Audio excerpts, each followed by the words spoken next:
శ్రీగురుభ్యో నమః. నమో దేవ్యై మహాదేవ్యై శివాయై సతతం నమః. నమః ప్రకృత్యై భద్రాయై నియతా ప్రణతాస్మతాం.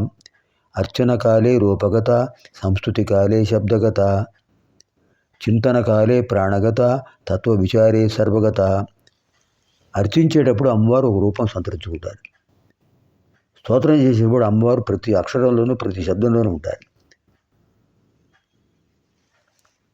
చింతనకాలే నామజపం మానసికంగా అమ్మవారి నామాన్ని మా మనసులో కళ్ళు మూసుకుని అమ్మవారి నామాన్ని జపం చేస్తుంటే ప్రాణశక్తిలో ఉంటారు. తత్వ విచారే అసలు అమ్మవారి యొక్క విశేషమైన అంతర్గతమైన తత్వం ఏమిటి, మనకు తెలియని రహస్యం ఏమిటి అంటే సర్వగత. మీలోనూ నాలోనూ అందరిలోనూ ఆత్మరూపంలో ఉన్నారు. యా దేవీ సర్వభూతేషు ఆత్మరూపేణ సంస్థిత. నమస్తస్యై నమస్తస్యై నమస్తస్యై నమో నమః. ఇప్పుడు హయగ్రీవ స్వామి వారు చెప్తున్న విశేషాలు 23వ శ్లోకం నుంచి మనం తెలుసుకుందాం.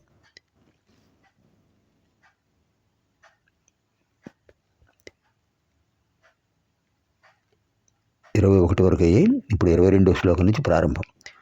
సద్య ఇది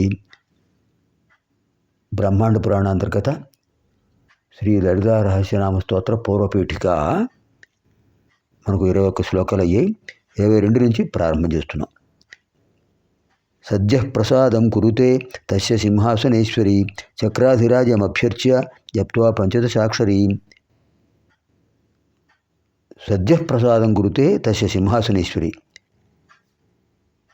శ్రీమాత శ్రీమత్ సింహాసనేశ్వరి అమ్మవారు సద్య ప్రసాదం కురితే వెంటనే అనుగ్రహం కల్పిస్తారు. ప్రసాదం అంటే అనుగ్రహం కలిగిస్తారు.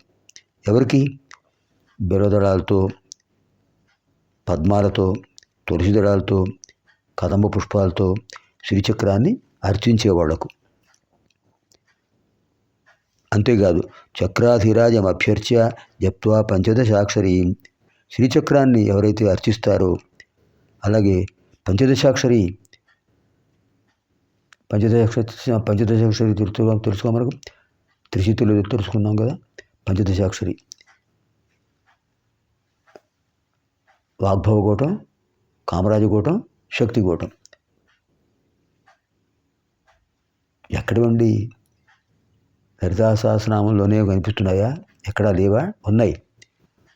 త్రిపురోపనిషత్తు, త్రిపుర తాపింజోపనిషత్తు, దేవీపనిషత్తు, బహురుచోపనిషత్తు, భావనోపనిషత్తు, సరస్వతి రహస్యోపనిషత్తు, సీతోపనిషత్తు, సౌభాగ్యలక్ష్మి ఉపనిషత్తు. 8 ఉపనిషత్తుల్లో ఉన్న విశేషాలు మనకు హయగ్రీవ స్వామి వారు చెప్తున్నారు ఇక్కడ.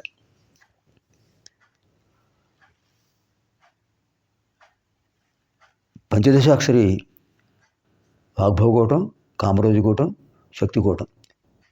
ఆ 15 బీజాక్షరాలను కూడా స్మరిస్తూ ఉండాలి, జపం చేసుకుంటూ ఉండాలి, అమ్మవారిని సేవిస్తూ ఉండాలి. జపాంతే కీర్తయే నిత్యం ఇదం నామ సహస్రకం. జపభూజాతి అశక్తశ్చేత్ పఠే నామ సహస్రకం. మహర్షులు మనకు అనేక సులభమైన మార్గాలు చెప్పారు. శ్రీచక్రాన్ని అర్చించండి, శ్రీ విద్యోపాసన చేయండి, లేదండి మాకు కష్టం అవుతుందండి చేయలేం అంటే సహస్రనామం వినండి అయ్యా అంటున్నారు. ఇప్పుడు సహస్రనామం చదవండి, అదే శ్రీచక్రార్చన, అదే పంచదశాక్షరి జపం, అదే చెప్తున్నారు. జపాంతే కీర్తయే నిత్యం ఇదం నామ సహస్రకం.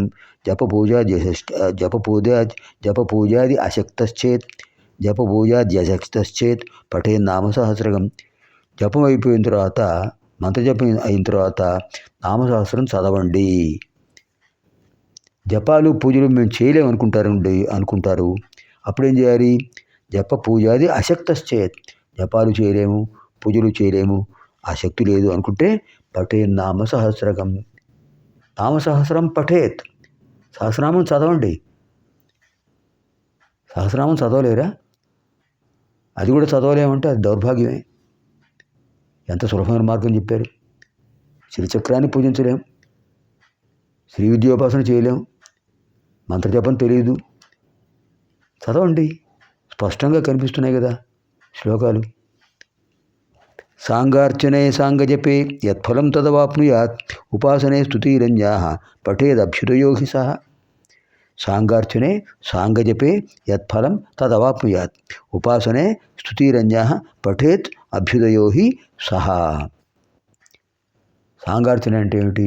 అధిదేవత ప్రత్యధిదేవతార్చన. అధిదేవత ప్రత్యధిదేవత, అంతమంది దేవతలను పూజించాలి. ఇప్పుడు సత్యనారాయణ స్వామి వ్రతం చేస్తున్నాం, మఠపారాధన చేస్తాం, నవగ్రహ దిక్పాలక విశిష్టమైన ఇతర అధిదేవతలు అందరినీ అర్చించాలి. మంటపారాధనలో కలశస్థాపన చేసిన అందరినీ అర్చించాలి.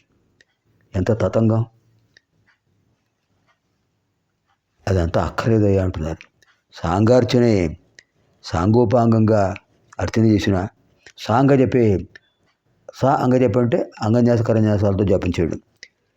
ఇవన్నీ చేస్తే యత్ ఫలం తదవాప్నుయాత్, ఏ ఫలం వస్తుందో ఆ ఫలితం వస్తుంది సహస్రనామాలు చదవటం వల్ల. అంగన్యాసాలక్కర్లా, కరన్యాసాలక్కర్లా, హాయిగా కూర్చుని సస్వరంగా సుస్వరంగా ఎక్కడెక్కడ ఆపాలి అలా ఆ శ్లోకాలు చదివితే చాలు, ఆ ఫలితం వస్తుందంటున్నారు కదా హయగ్రీవ స్వామి వారు. ఉపాసనే స్తుతిరంజాః పఠేదభ్యుదయో హి సహ. అంచేత అమ్మవారిని ఉపాసించడంలో ఎన్నో మార్గాలు ఉన్నాయి. అవన్నీ తెలియకపోయినా ఇది చదివితే చాలు. ఇదం నామ సహస్రం తు కీర్తయేత్ నిత్యకర్మవతు చక్రరాజార్చనం దేవ్యాః జపో నామ్నాం చ కీర్తనం. భక్తస్య కృత్యమేతావత్ అన్యదభ్యుదయం విదుః భక్తస్యావశ్యకమిదం నామ సహస్ర కీర్తనం. ఎంత బాగా చెప్పారండి, సులభమైన మార్గం. ఇదం నామ సహస్రంతో కీర్తయేత్ నిత్యకర్మవతు. మీరు నిత్య పూజ ఎలా చేస్తారో గృహస్థు ఏం చేయాలండి? నిత్య పూజ చేయాలి. ప్రతిరోజు స్నాన సంధ్యావందనాలు పూర్తి చేసుకుని దీపారాధన చేసి ఇష్టదైవాన్ని పూజించాలి. అలా గృహిణులు కూడా స్నానం చేసి బొట్టు పెట్టుకుని కాళ్ళకు పసుపు రాసుకుని దీపారాధన చేసి అమ్మవారిని జపించాలి, శ్రీచక్రాన్ని అర్చించాలి, శ్రీ విద్యోపాసకులై ఉండాలి. ఇది నిత్యకర్మగా భావించాలి.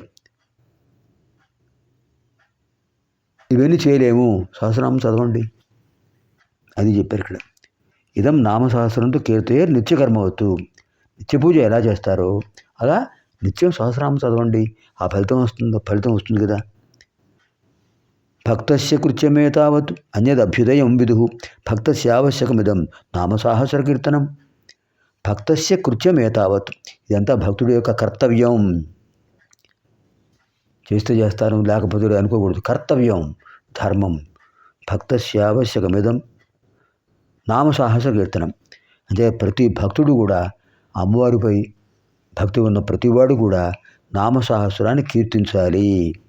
అది వాడి కర్తవ్యం, వాడి ధర్మం. అప్పుడే అమ్మవారి అనుగ్రహం కలుగుతుంది. అమ్మవారి అనుగ్రహం కలిగితే గ్రహదోషాలు ఏవి ఉండవు. అక్కడ వాళ్ళ కుటుంబానికి, ఆ ఇంట్లో ఉన్న వాళ్ళకి, ఆ ఇంట్లో పనిచేస్తున్న వాళ్ళకి, ఆ ఇంటి చుట్టూ ఉన్న వాళ్ళకి అందరికీ అమ్మవారి దివ్య అనుగ్రహం కలుగుతుంది. అది ఇక్కడ విశేషం చెప్పారు. దీంతో మనకు 26 శ్లోకాలు ఉన్నాయి. ఈ శ్లోకాలు మళ్ళీ ఒకసారి పునశ్చరణ చేద్దాం. హయగ్రీవ స్వామి వారు చెప్పిన శ్లోకాలు 11వ శ్లోకం నుంచి పునశ్చరణ చేద్దాం. సోత ఉవాచ ఇది పృష్టో హయగ్రీవో మునినా కుంభజన్మన ప్రహృష్టో వచనం ప్రాహ తాపసం కుంభ సంభవం. శ్రీహయగ్రీవ ఉవాచ లోపాముద్రాపతేగస్య సావధానమనాశృణు నామ్నాం సహస్రం యన్నోక్తం కారణం తద్వదామి తే రహస్యమితి మత్వాహం నోక్తవాంస్తేన చాన్యథ పునశ్చ పృచ్ఛతే భక్త్యా తస్మాత్ తత్తే వదామ్యహం. బ్రూయాచ్ఛిష్యాయ భక్తాయ రహస్యమపి దేశికః భవదాన ప్రదేయం స్యాత్ అభక్తాయ కదాచన నశఠాయ న దుష్టాయ నావిశ్వాసాయ కర్హిచిత్ నమా శ్రీమాతృభక్తియుక్తాయ శ్రీవిద్యారాజవేదినే ఉపాసకాయ శుద్ధాయ దేయం నామ సహస్రకం యాని నామ సహస్రాణి సద్యసిద్ధిప్రదాని వై. తంత్రేషు లలితా దేవ్యాః తేషు ముఖ్యమిదం మునే శ్రీవిద్యైవ తు మంత్రాణాం తత్ర కాదిర్యథాపరా.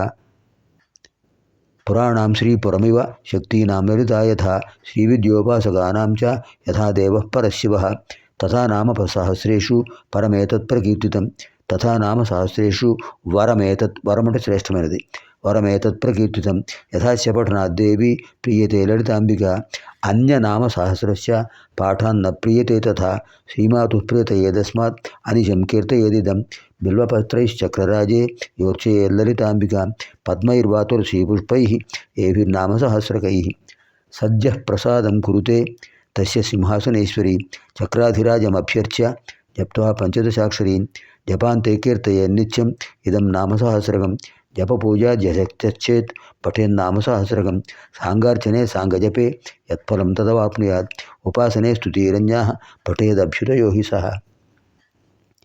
ఇదం నామ సహస్రంతు కీర్తయేన్నిత్యకర్మవతు చక్రరాజార్చనం దేవ్యాః జపో నామ్నాం చ కీర్తనం భక్తస్య కృత్యమేతావత్ అన్యదభ్యుదయం విదుః భక్తస్యావశ్యకమిదం నామ సహస్ర కీర్తనం. దీంతో మనకు 26 శ్లోకాలు అయ్యాయి. తర్వాత ఇంకొక 5 శ్లోకాలు చదివితే ఒక భాగం పూర్తవుతుంది. 50 శ్లోకాల్లో సగం పూర్తవుతాయి. పునర్మిలామः ఆగామిని కార్యక్రమే. సర్వేభ్యः లలితాపరా భట్టారికాయాः దివ్యానుగ్రహప్రాప్తిరస్తు.